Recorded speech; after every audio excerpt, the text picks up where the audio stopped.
If they ever want punish you as a lady, for all the bad things where you don't do boys in the past, just when you think you are getting over that heartbreak, just when you think you're getting over it, and you're ready to move on, then devil go send another boy again. Come, you don't understand? He go send another boy come your way. This time around, that boy will be too good to be true.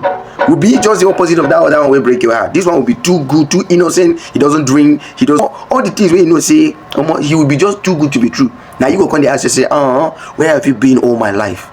Then just when you think that everything is moving well, that one, which in this one will show you, now the pro max of that other one will pass.